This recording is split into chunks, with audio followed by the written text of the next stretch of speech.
Je vous salue dans le précieux nom de Jésus. Nous les hommes sommes doués d'hypocrisie indescriptible. Je vous demande de m'écouter, de comparer dans l'actualité et la réalité ce qui se passe et d'en tirer les conclusions. Par exemple, le culte du sabbat est prévu pour 10 heures. Il y en a qui arrivent déjà très tôt le matin, au moins 2 heures de temps avant, même plus. Il y en a qui arrivent 15 minutes avant, il y en a qui arrivent à l'heure juste. Et il y en a qui arrivent bien après que le culte soit déjà commencé. Dans quelle catégorie d'hommes nous mettons-nous chacun d'entre nous? Or, un jour, nous étions encore très garçonnés. En ce moment, nous chantions à la chorale, la deuxième chorale de l'histoire, qui était celle de Porto Novo, après la première de 50, initiée par Papa Yansou. Un matin, 10 heures, la chorale était déjà en rang et le conducteur du culte, de ce culte-là, n'était pas encore venu. Comme il tardait à venir et il était l'heure moins 5 minutes ou 2, quelque chose comme ça, le prophète Oshofa a tourné la tête vers la gauche. Il a regardé dans la chorale, il a vu son fils Emmanuel qui était là et on l'appelait Manu, c'est-à-dire le diminutif d'Emmanuel. Il lui a dit, Angoum, toi, viens conduire le culte. Au grand étonnement de tout le monde, un culte de dimanche. Cela ne s'était jamais produit auparavant dans l'église. Donc, Emmanuel, ce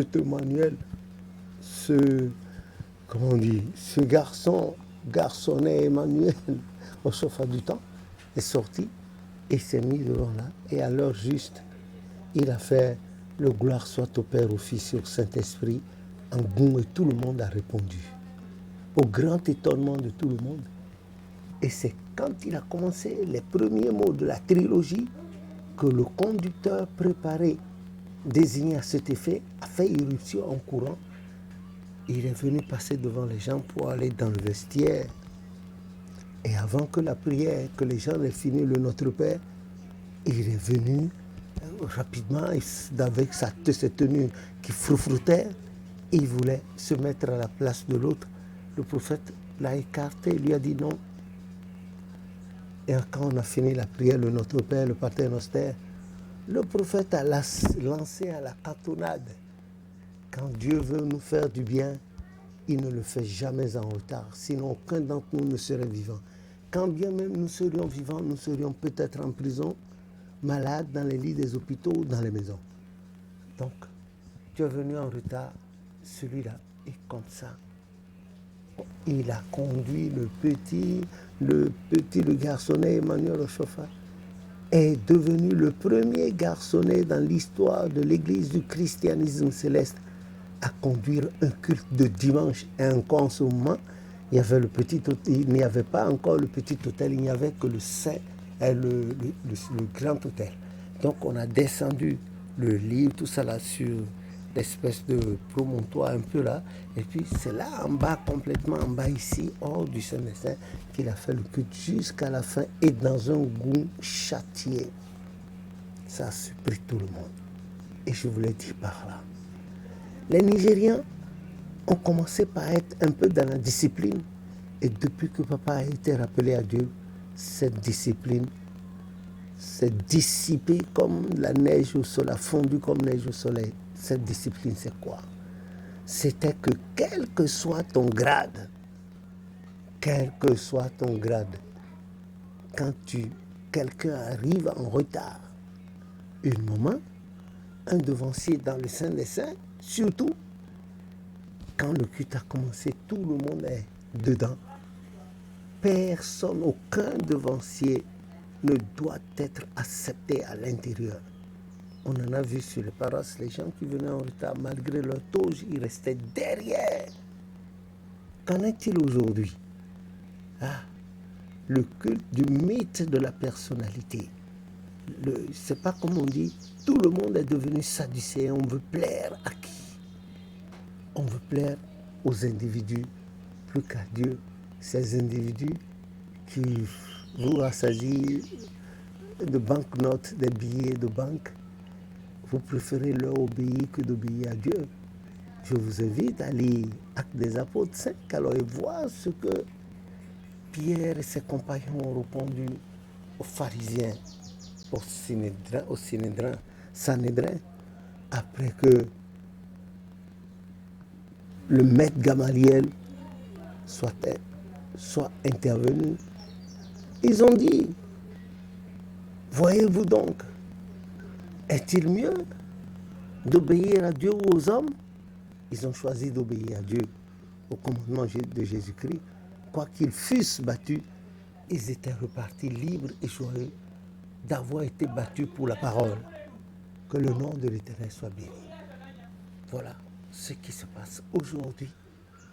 J'étais sur une paroisse là-bas, celui-là est venu, la chanson avant les annonces, et d'autres moments, et ils viennent s'asseoir gaillardement, et personne pour les inquiéter. Ce n'est pas possible. Ça ne se fera pas sur les paroisses où le Seigneur nous permettra d'être en ce moment-là. Si c'était nos chefs d'État, nos directeurs qui nous donnaient rendez-vous, ou bien on doit se rendre quelque part pour aller prendre l'argent, 7 heures auparavant, même je crois que dans les allées de cet endroit-là, nous déplacerions notre literie cette nuit, notre couchette, nous irions nous coucher là, pour être le premier à être reçu. Premier à être reçu, c'est ce que nous faisons. C'est de l'hypocrisie vis-à-vis de notre Dieu, le maître de notre souffle, le seul dispensateur de vie et de grâce. Il faudrait que nous rangions, nous quittions ces sales habitudes. Ces sales habitudes. Et le prophète a dit en l'occurrence, il a dit que celui qui a raté les 9 coups de cloche, il a perdu son dimanche. Sauf pour des cas de force majeure, Dieu seul sait.